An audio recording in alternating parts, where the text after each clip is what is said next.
Radio Republik Indonesia dengan Warta Berita.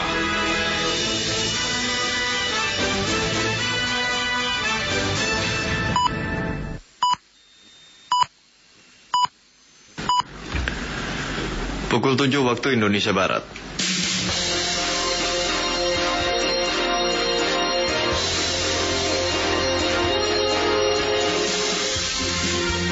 Radio Republik Indonesia menyampaikan Warta Berita. Sari Berita. Banjir dan tanah longsor di Jawa Tengah mengakibatkan 35 orang meninggal dan 25 lainnya belum ditemukan. 10 anak tewas akibat tenggelam di Danau Sharmo-Ozero, Karelia, Rusia. Inilah Warta Berita selengkapnya. Senin 20 Juni 2016, saya Tomo Hakim.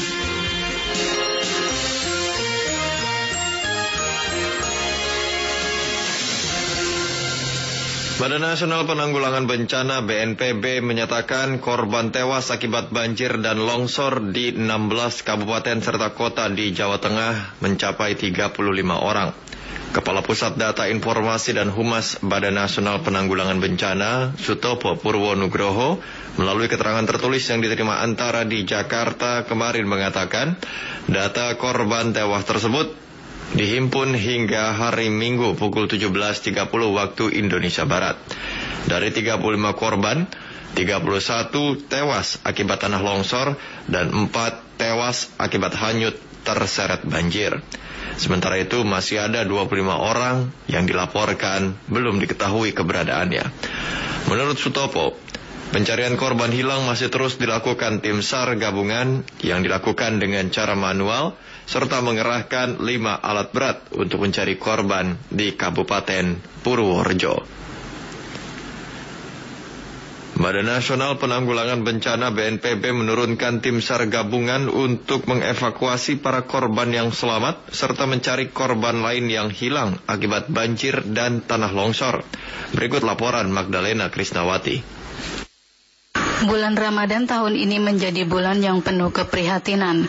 Berita duka datang dari Provinsi Jawa Tengah, khususnya dari bagian selatan, yang pada hari Minggu kemarin tertimpa musibah banjir dan tanah longsor. Banjir dan longsor ini terjadi karena luapan air sungai akibat hujan yang terus-menerus sejak hari Sabtu siang. Bencana ini luar biasa karena mencakup wilayah yang sangat luas. Sedikitnya 16 kabupaten kota di Provinsi Jawa Tengah tergenang air. Beberapa wilayah di antaranya disertai tanah longsor yang menelan korban jiwa. Salah satu wilayah yang mengalami banjir cukup besar adalah Kabupaten Banyumas. Laporan reporter RRI dari Banyumas Robin Abdurrahman menyebutkan, pemerintah Kabupaten Banyumas bahkan sudah menetapkan status tanggap darurat bencana banjir di 2 kecamatan yaitu Sumpyu dan Tambak. Menurut Kepala Harian Badan Penanggulangan Bencana Daerah Banyumas Prasetyo Budi, status tanggap darurat bencana di 2 kecamatan tersebut berlaku hingga 14 hari ke depan. Bantuan dapur umum juga sudah dioperasikan guna membantu warga yang mengungsi untuk memenuhi kebutuhan sahur mereka. Jadi kita tidak ada tempat pengungsian, jadi yang warga yang mengungsi karena rumahnya hanyut ya ke saudara. Sementara kita hanya membuka kemarin itu dapur umum untuk memberi layanan pada saudara kita yang menunaikan ibadah puasa, droping sahur. Selain membutuhkan bantuan logistik segera termasuk susu untuk anak-anak, warga yang mengungsi juga membutuhkan bantuan tenaga medis. Salah seorang pengungsi di Desa Daleman, Karanganyar, Budi Hari Sutanto pada reporter RRI Ari Purnomo mengungkapkan, warga desa yang mengungsi dan sekarang tinggal di tenda-tenda darurat membutuhkan bantuan tenaga medis karena banyak pengungsi yang terkena flu dan gatal-gatal akibat air kotor dari luapan Sungai Bengawan Solo. Yang dibutuhkan ya kebutuhan pokok untuk makan minum. Jadi juga anak-anak itu kan butuh untuk bantuan susu, dan nanti untuk kesehatannya juga harus ada obat-obatan flu, pilek dan gatal-gatal itu. Selain banjir, curah hujan yang tinggi di wilayah selatan Provinsi Jawa Tengah juga menyebabkan tanah longsor antara lain di Banjarnegara. Koordinator Tim Reaksi Cepat BPBD Banjarnegara Ari pada RRI mengatakan, tanah longsor yang terjadi di Desa Gumelem Kulon, Banjarnegara menyebabkan korban jiwa 6 orang meninggal dunia.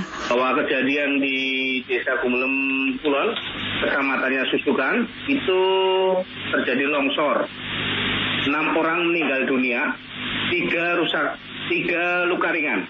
Nah, jadi seperti itu. Jadi itu hujan sejak pukul 2 siang sampai malam hari. Tepatnya kejadiannya jam 4 sore itu, 2 RW.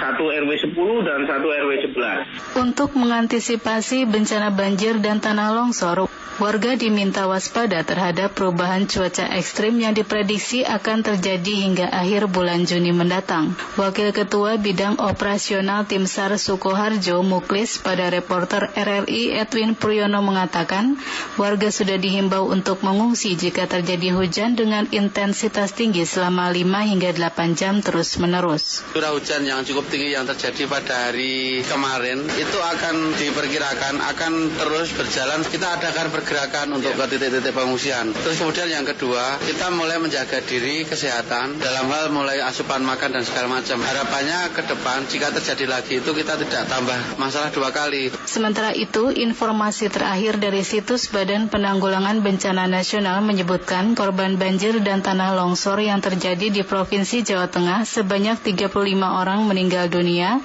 25 orang dilaporkan hilang dan 11 orang mengalami luka-luka. Selain itu, ratusan rumah dan area persawahan juga rusak akibat hantaman banjir. Daerah yang paling parah terkena longsor adalah daerah Purworejo, sehingga dari daerah inilah korban meninggal paling banyak. Tim SAR terus bekerja keras mencari korban lainnya yang masih hilang.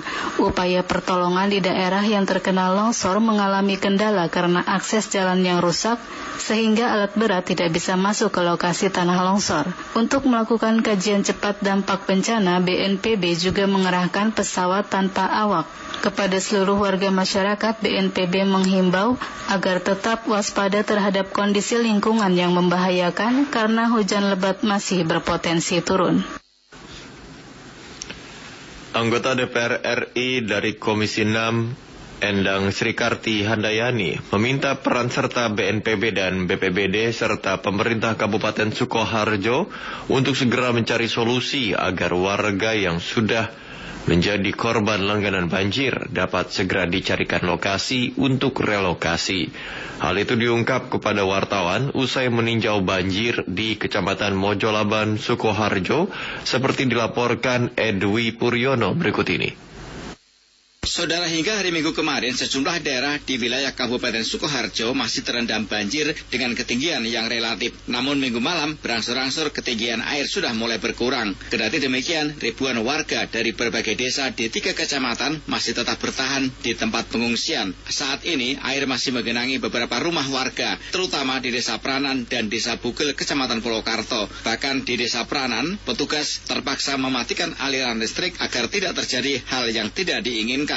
Selain itu, air luapan di sejumlah sungai juga merendam rumah warga, terutama di perumahan Puri Gading, Kecamatan Grogol, Desa Kadokan, Madegondo, dan Desa Grogol. Banjir juga sempat menggenangi ratusan rumah warga di Desa Laban, Desa Gadingan, dan Desa Tegalmade, Kecamatan Mojolaban. Pantauan RRI, beberapa petugas dari Badan Penanggulangan Bencana Daerah BPBD bersama sejumlah relawan dari Tim SAR, PMI, dan Tagana masih melakukan distribusi logistik. Banjir yang menggenangi beberapa rumah, terutama yang berada di sekitar bantaran Sungai Bengawan Solo, juga mendapatkan perhatian dari anggota Komisi 6 DPR RI dari Dapil 5 Jawa Tengah, Endang Srikarti Handayani. Meski tidak sempat mengunjungi posko pengungsian, namun saat berada di Kecamatan Mojolaban, Endang Srikarti kepada wartawan meminta peran serta dari BNPB dan BPBD untuk segera mencari solusi, mengingat banjir tersebut sudah menjadi langganan. Salah satu solusi menurutnya adalah mencari lahan yang tepat sehingga warga di bantaran Sungai Bengawan Solo dapat segera direlokasi. Ini peran-peran pemerintah daerah, peran-peran BNPB,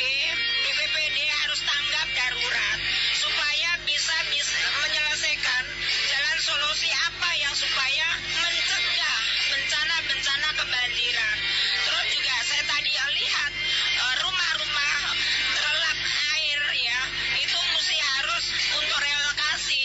Sementara itu Gubernur Ganjar Pranowo bersama Bupati Sukoharjo Wartoyo Wijaya dan wakilnya Purwadi kemarin juga melakukan peninjauan di posko Kecamatan Grogol dan di Desa Gadingan Kecamatan Mojolaban. Ganjar Pranowo berharap agar para pengungsi mendapatkan pelayanan yang baik, logistik dan kesehatan harus diutamakan. Kepala BPBD Kabupaten Sukoharjo Suprapto menyampaikan data korban banjir di Kecamatan Grogol, Mojolaban dan Polokarto mencapai 11.500 jiwa dari 2.875 kakak. Suprapto meminta kepada warga untuk tetap tenang selama berada di pengungsian sebab prediksi dari BMKG cuaca ekstrim masih akan terjadi dalam 1-2 hari terakhir ini.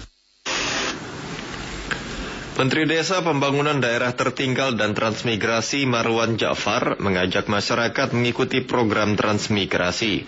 Dalam keterangannya di Jakarta kemarin, Menteri Desa Pembangunan Daerah Tertinggal dan Transmigrasi Marwan Ja'far menjelaskan transmigrasi merupakan salah satu program unggulan untuk mewujudkan nawacita pemerintah.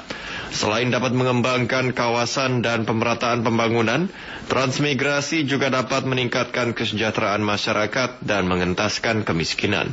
Menurut Marwan, ada 619 kawasan transmigrasi yang saat ini berkembang menjadi pusat-pusat pertumbuhan ekonomi baru dengan terbentuknya 10.368 wirausaha transmigrasi mandiri.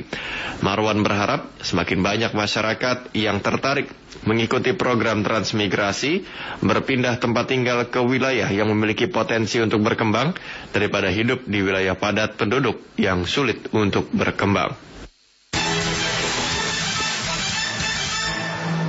Berita luar negeri, pada setiap masa liburan musim panas seperti sekarang di Rusia, sudah biasa anak-anak mengisi liburan dengan mengikuti kegiatan rekreasi. Sedikitnya 47 anak berusia sekitar 12 tahun, didampingi 4 pemandu dewasa, mengikuti pelatihan di kamp musim panas di Danau Shamozero di Karelia, barat laut Rusia yang berbatasan dengan Finlandia.